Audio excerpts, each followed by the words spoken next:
Hey guys, how's it going?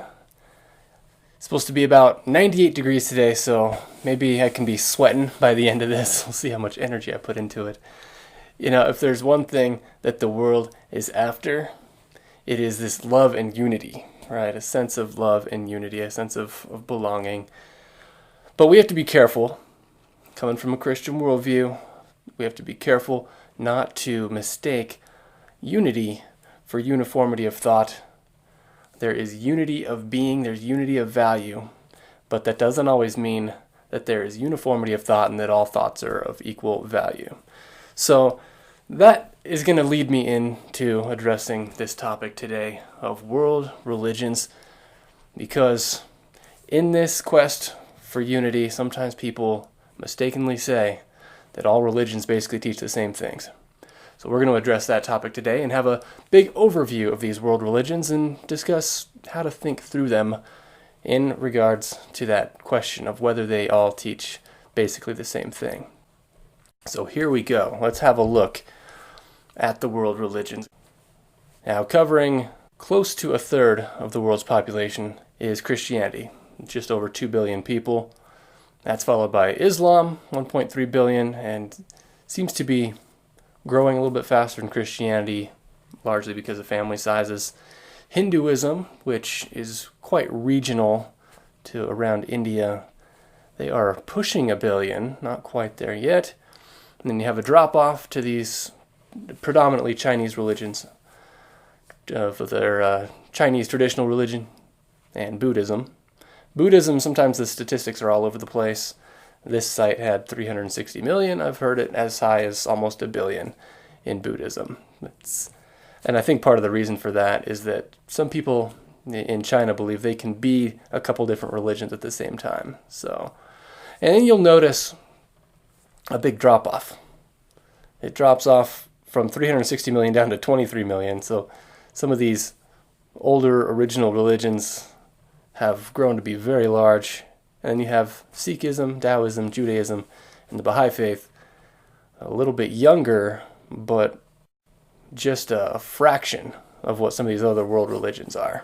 So from this, there's about 5 major world religions. If you want to include agnosticism as a world religion, or the nones, those who don't want to claim anything, you may be able to include a 6th. So a lot of what we'll look at with whether religions teach the same thing will be with these top 5. A great question to ask is, why do so many religions exist? From a Christian worldview, how do you respond to that? Why do so many religions exist if Christianity is the one truth? Isn't it easier to just say that they all have a bit of the truth? Well, I think coming to a little bit of an understanding on why so many religions exist can help us build bridges to discussions with people of other religions. And I think there's a sense of longing that people have. There's a sense that something's wrong. There's a desire for control. And by that I don't mean controlling the masses. I mean more of a self-control, more of a being in control of your own destiny and understanding your own life. And there's an attempt to tie an ultimate problem to an ultimate resolution. So many exist largely because there is a glimmer of accuracy that they're viewing about their own longings, that something is wrong, that they want to have control, they want to have understanding over it. And religions ultimately come about because they're trying to bridge that gap between what is the condition now and what they feel ought to be. So that's developed all kinds of ideas. Now let's see what Jim Carrey's idea is. You didn't think he would come up in this, did you? But Jim Carrey had an interesting quote when he was being interviewed, and he's walking toward this beautiful bed down a path, and he says, "It's my spot. This is the center of the universe.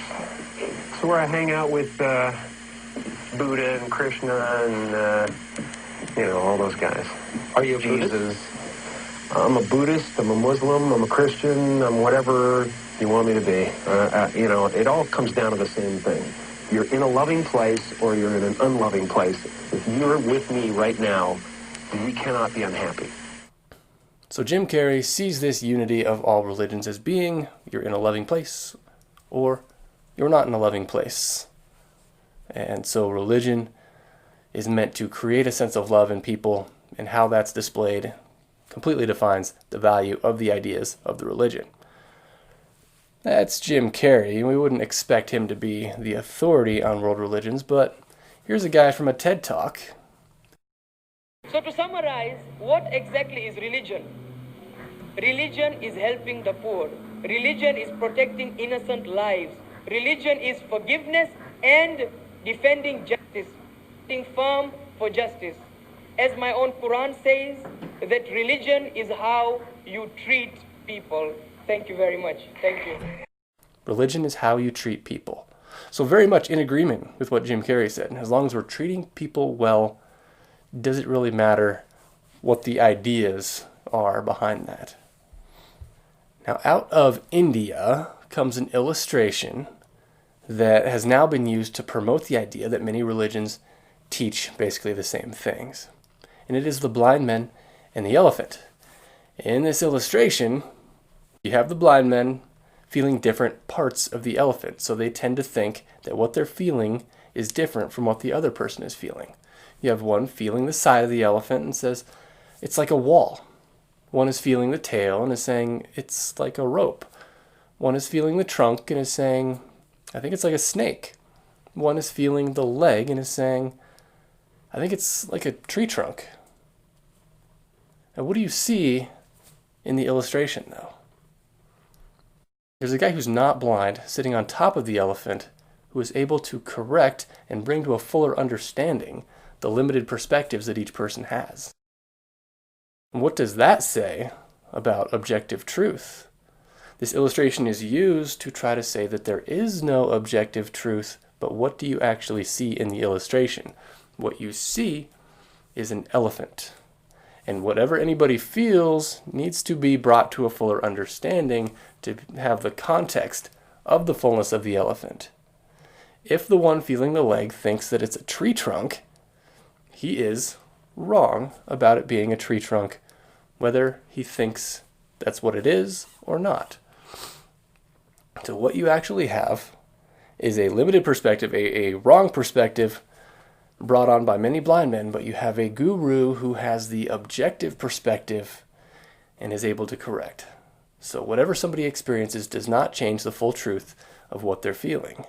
I think this illustration backfires on the relativists, on the religious pluralists. There's another illustration. I figured it was out of the East. It's actually out of Hawaiian spirituality.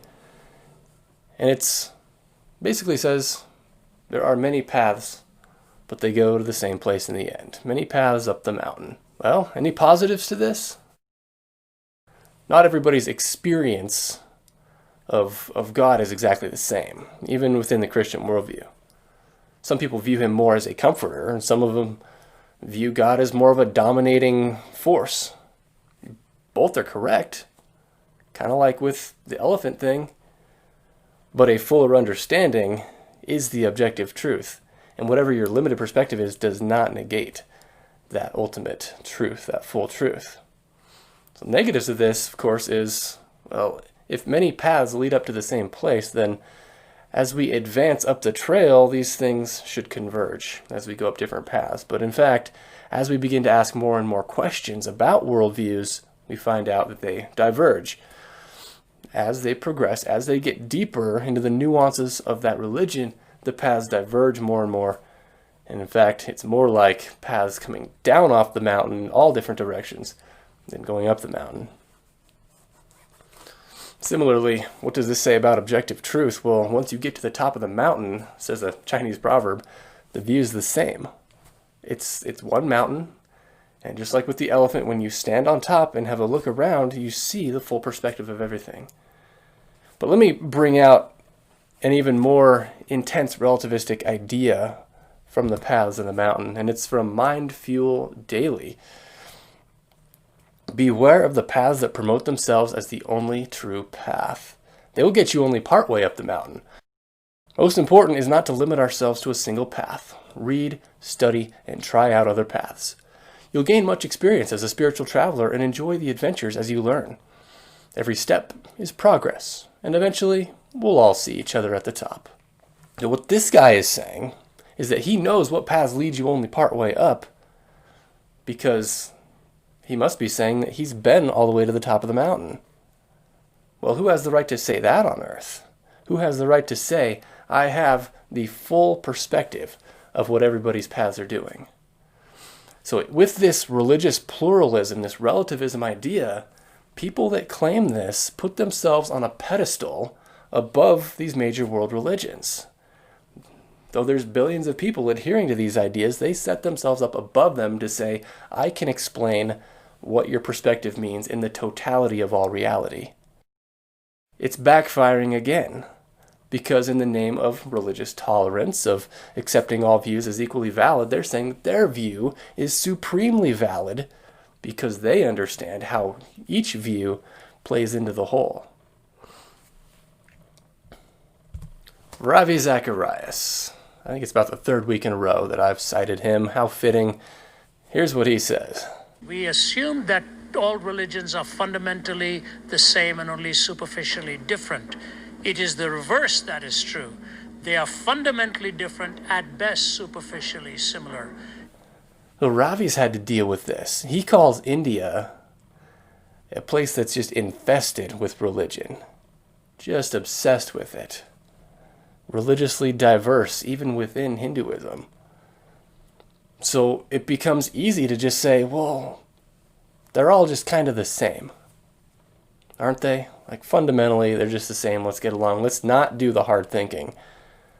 But what Ravi is pointing out, and he'll point it out through a few major questions, origin, meaning, morality, and destiny, and through those questions, he says, they are so different. Don't you understand? At best, they're superficially similar. And that being the idea that you want to treat other people with love and respect. But the way you ask questions of ultimate reality are completely different and contradictory. Why are there any similarities at all if all religions except for one are wrong, deceptive? Well, I think there are often good intentions that go into developing religions. I think people are doing honest seeking and trying to help people. When the Buddha was doing his thing, when he was teaching, when he was meditating, when he was freeing himself from the shackles of this world, I think he was really trying to help people and really trying to come to an understanding of what this life meant. And like I said, ultimately that's from this knowledge that the way things are here and now are not the way that they're supposed to be. And so there has to be some kind of intervention to bring us back to the way things are supposed to be.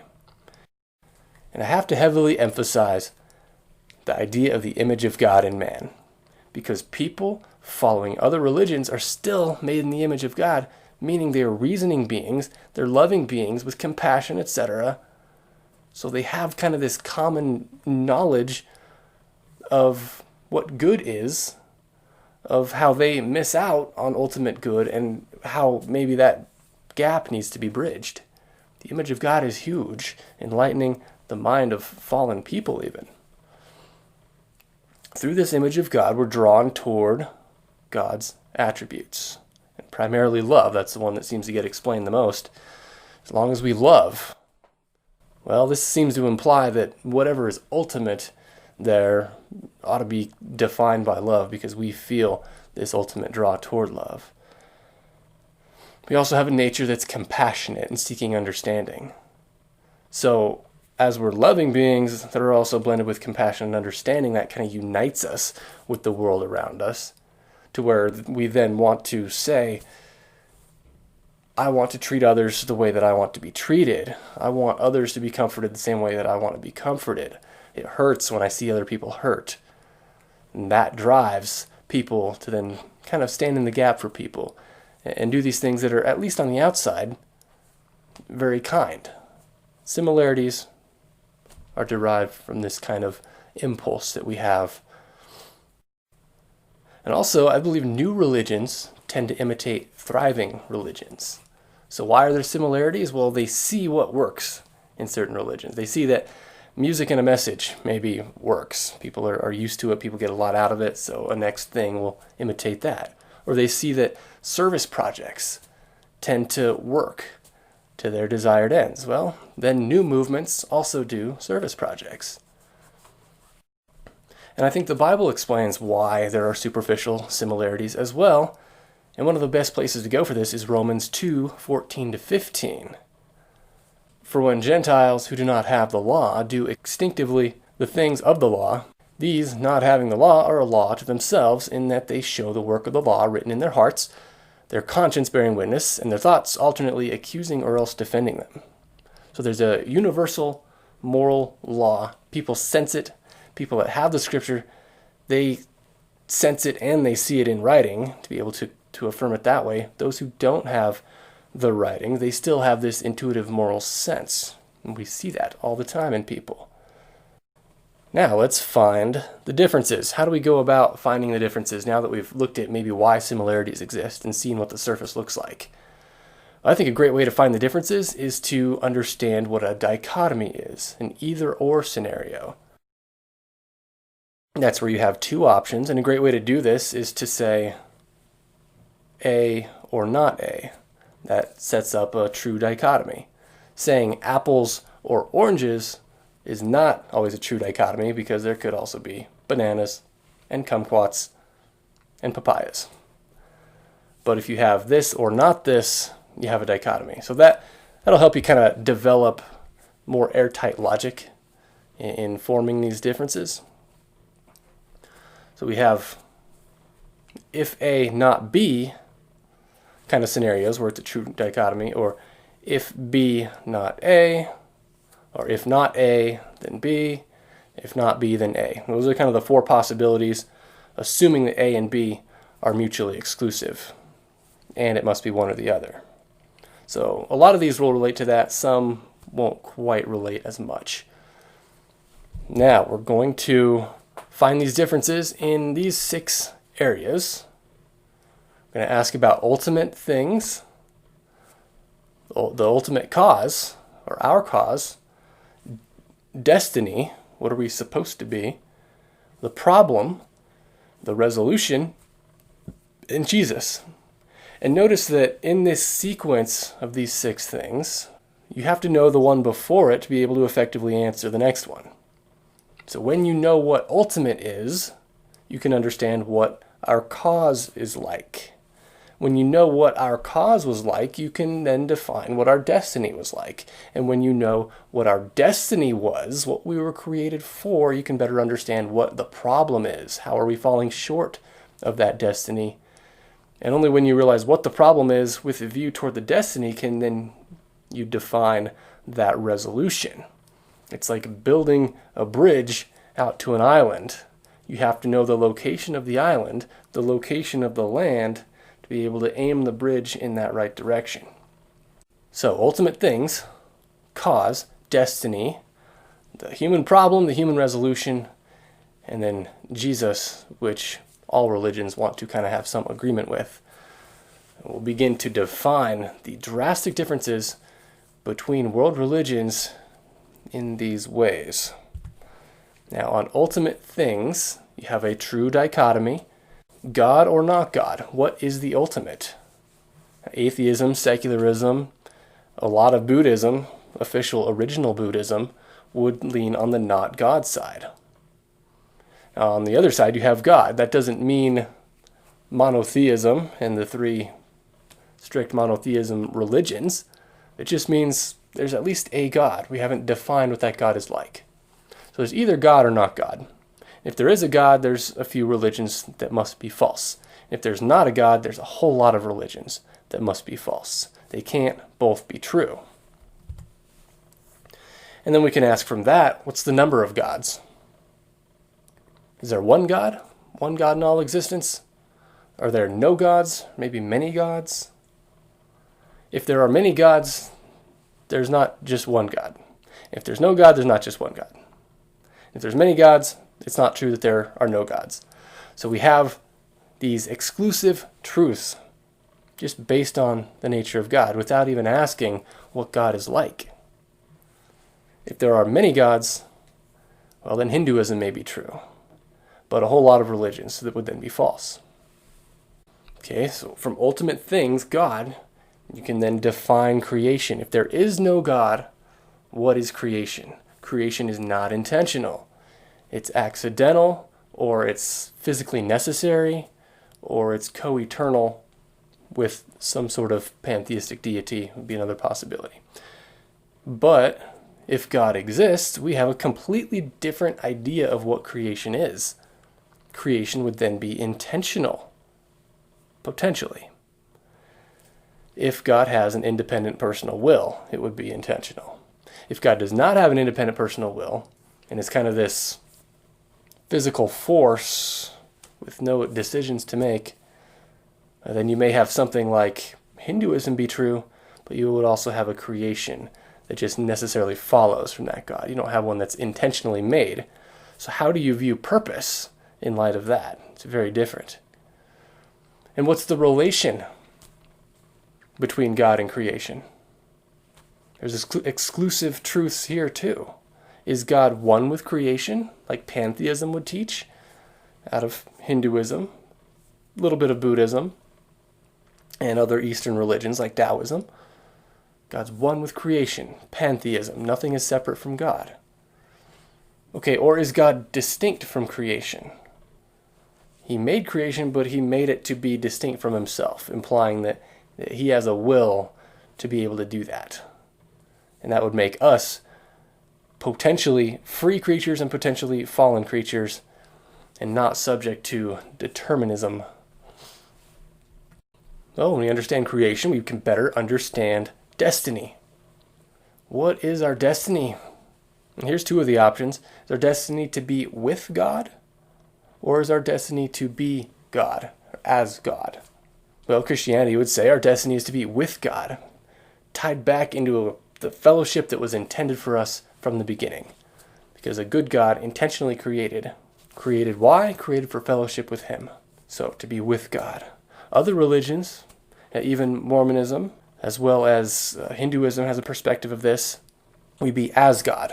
We'll be absorbed into the oneness that is God. Hinduism would describe it like a raindrop into the ocean, as it loses its identity and becomes a part of the whole. Buddhism, a little similar. Mormonism, you then become a new God. In this destiny, we can better see our identity too. If God created us to be with him, intentionally created us, then we are unique, special, and distinct. We're beings that have this special place to be able to see God, honor God, and have fellowship with God. But if that's not the case, and if the other end of the spectrum is the case, then our identity is a loss of identity. In Buddhism, the goal is nirvana, the extinguishing of yourself, the blowing out, the loss of identity. You're no more a distinct creature. You become absorbed into everything else. Ashes to ashes, dust to dust, right? How could that be the destiny if God has intentionally created us for some specific purpose? In the Christian side of things, we're unique, special, and distinct, and we maintain that identity through our destiny. So if that's the destiny, what's the problem? What's keeping us from the destiny? Well, on the one hand, you have breaking God's law. You have an objective moral lawgiver in God, and people are these arbiters. They're responsible for maintaining God's law as his instruments on earth. But with God's law broken, we then stand at odds with God. We've betrayed the perfect one and have turned our backs on him. On the other end of the spectrum, it's not an offense against God, it's more of a defiance against yourself. Hinduism teaches ignorance and self-denial as the root of the problem. Well, what then is morality? In monotheism is imitation of God's nature. But on the other side of the spectrum, morality is self-understanding. If I myself am God in nature, if I can just understand myself, then I'm honoring God. So is morality honoring yourself and knowing yourself? Or is it honoring God, who is distinct from yourself? They can't both be true. It could be one or the other. Okay, what then is the resolution? We get bogged down with the problem, the gap that is between the way that things are and the way that things should be. How do different religions respond about the resolution? Well, Islam, which many think is a close cousin with Christianity, at least that's what Muslims say, it says submission and obedience to the commands of Allah and His Prophet and mercy. Okay, imitation of God's character is probably part of it, and obedience to His commands, whether that's His character or not. Follow those commands, follow His Prophet, show mercy, be devoted, especially to the 5 pillars of Islam. That's how you bridge the gap between man and God. Act better. Be more submissive. In Hinduism, here's a quote from Patheos. One must, through meditation and intense philosophical analysis, develop the proper knowledge of the true nature of the self, as Brahman, God in nature. So there it is, knowledge of the self, meditation. That bridges the gap between man and God. Hinduism teaches that there's not a gap between man and God. So you're not bridging a gap, you're not building a resolution. What you're doing is trying to learn and realize reality, but there's not actually a gap to bridge. If man is God in nature, what is there to correct? And this is where Hinduism, in my eyes, starts to break down as a coherent worldview. Well, it broke down back at pantheism, but here's another place. We are supposed to be God in nature. Atman is Brahman, teaches Hinduism. Man is God. But this resolution comes through meditation, intense philosophical analysis, meaning that God somehow missed his own boat. That man is God, but man doesn't realize he's God. What does that say about the nature of God? God is ignorant? He's necessarily ignorant? Is ignorance better than non-ignorance? Why is that? Because God is apparently both. How do you define what good is, whether ignorance is good or not? God is just defined as what is, not a what ought to be. A serious difficulty, logically, in Hinduism. I look forward to hearing more about that issue. Buddhism has some difficulties too. The goal in Buddhism is to break samsara, similar to Hinduism, break the cycle of lives and rebirths, the reincarnations. The only reason you're reincarnated, it's not a glorious thing, it's because you're working off bad karma from the past. Trying to release yourself from all those things, pay off all these debts that you lived in previous lives. And you do this in Buddhism by releasing your attachment to this worldliness. So be free from desires, it teaches. Well, my problem here is, how do you get caught in these cycles of life in the first place?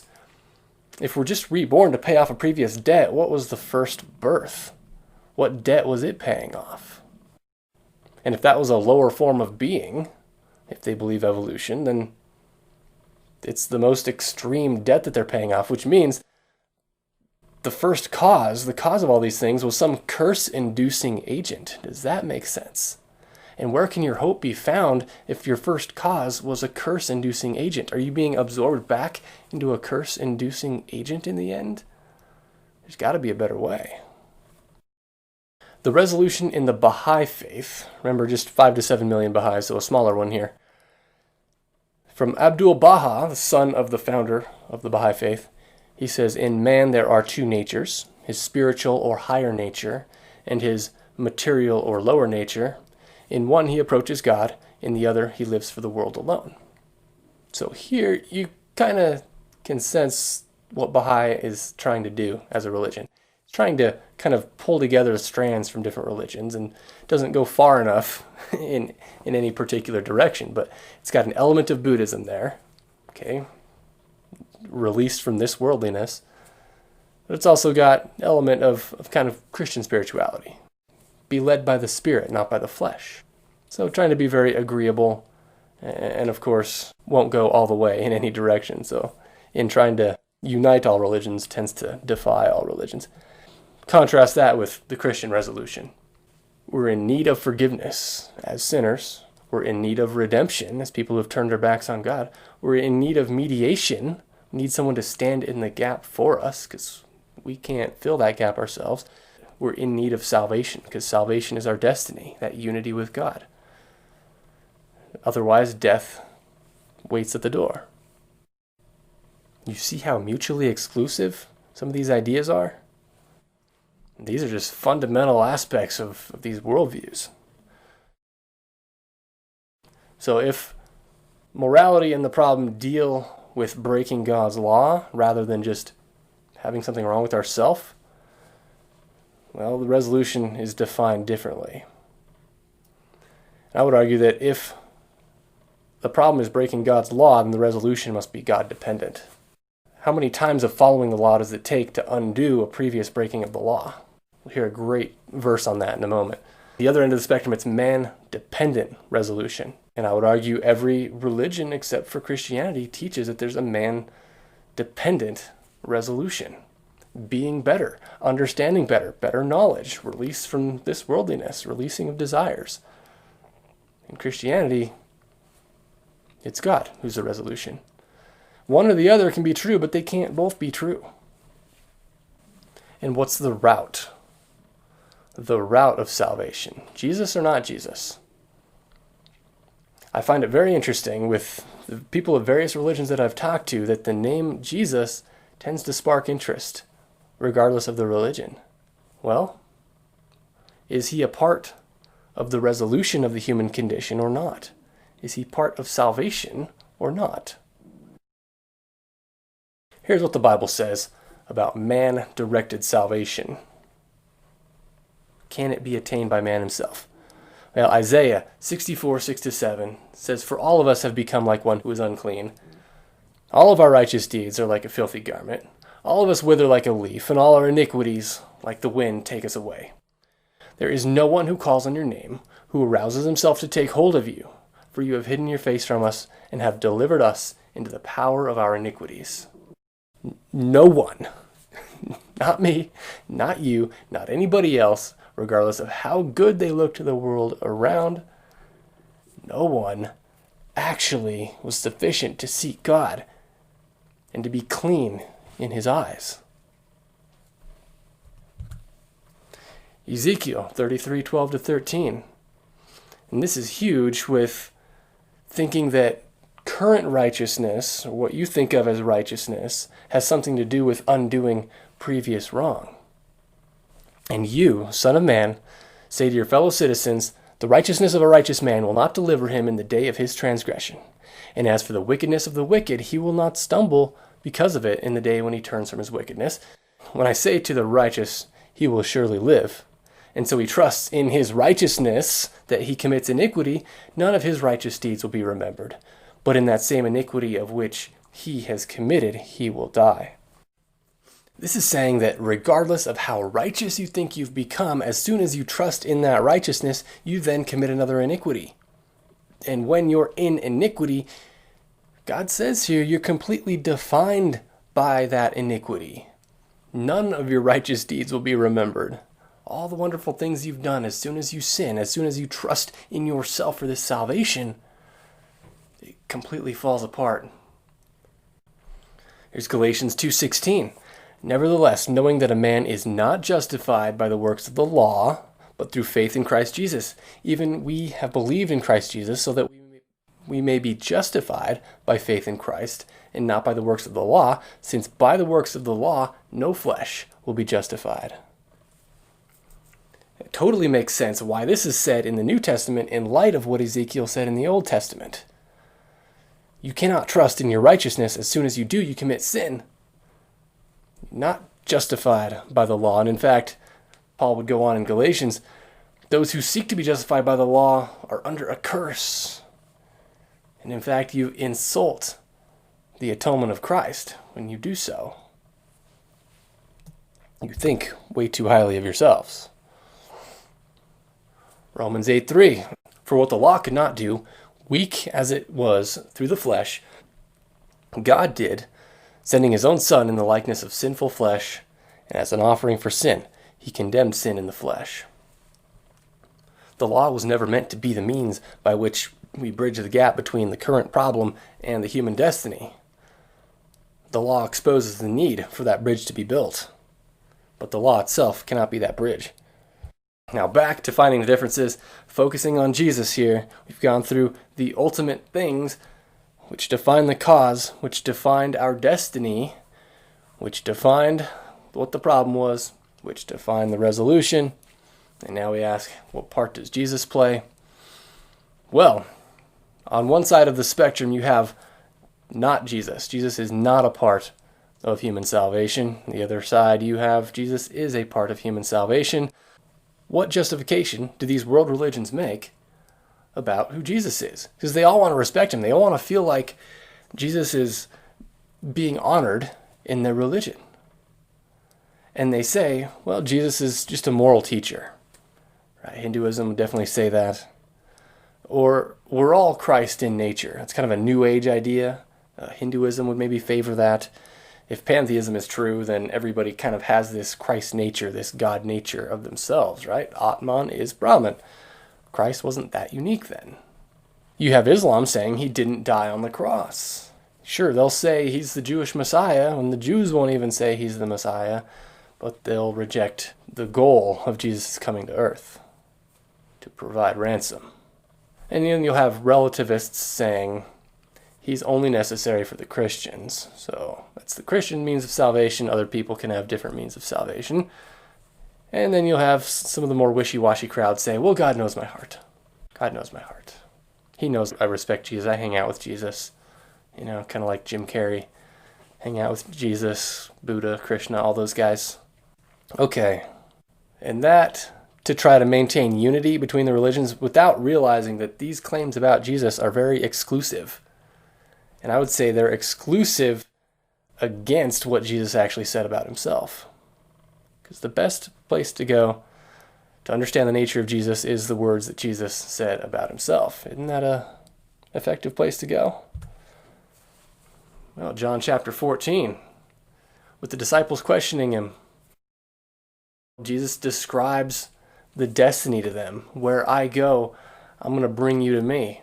In my Father's house there are many mansions. I go to prepare a place for you. A place. And they continue looking for a place. Thomas wants the place more defined, and Jesus gives them more of a person. Your salvation is not a place. It's not in a place or a location or any act on your part. It's in a person. And then Thomas asks, we don't know where you're going. How do we know?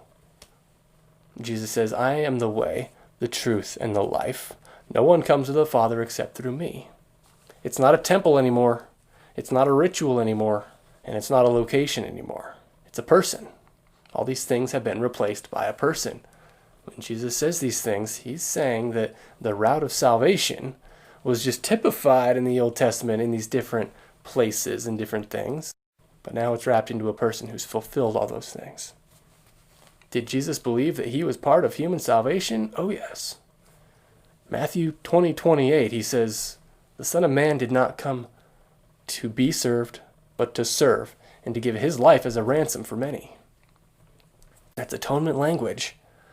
You come to the Father through Jesus, and only through Jesus, and he came to be a ransom, to buy us that right to come to the Father. Jesus is part of salvation. Jesus is not part of salvation. It's one or the other, and it can't be both. These are exclusive ideas.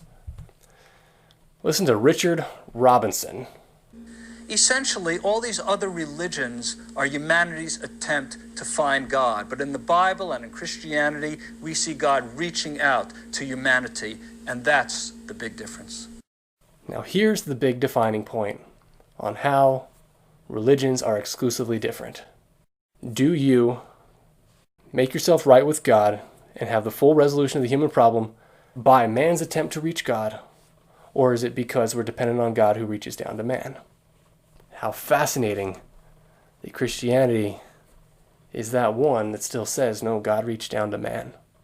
And I think other religions are now catching on to this idea, and they're starting to understand, they're starting to realize the need for grace and the limits of good works and following the law. And we hope that that will bring them to the Christian gospel. So, are all religions really, basically, essentially the same? Well, there's either God or not God. It's one or the other, and it can't be both. If there's God, there's either one God or many gods. It's one or the other, and it can't be both. Is it pantheism? God is creation? Or is God distinct from creation? It can be one or the other, and it can't be both. Is God personal, or is he just some impersonal force, kind of like the Brahman? It's one or the other, and it can't be both. Is eternity supposed to be with God, or as God, or separated from God, kind of like in Islam? This destiny is radically different. Did Jesus die on the cross, or did he not die on the cross? And if he did he die on the cross for mankind's sins, or was it for some other reason? These are exclusive ideas. And it is not true based on what you think. Is salvation by God's grace, or is it by human effort and good works? Is Jesus the way to God, or is he not the way to God? It's one or the other, and it can't be both. These are exclusive ideas, either or propositions, dichotomies, and logically, all these ideas and others would say that there is no logical way that all religions teach basically the same thing. And these aren't just the minutia. What we see in how people treat other people is the tip of the iceberg in religions, but all these ideas are the things that make the iceberg the structure that it is, so that you see the tip pointing out of the water. These are worldview ideas. These are not peripheral issues. These are the fundamentals. So like Ravi said, world religions are fundamentally different and at best only superficially similar. There's why. Well, not sweating too bad. Did okay.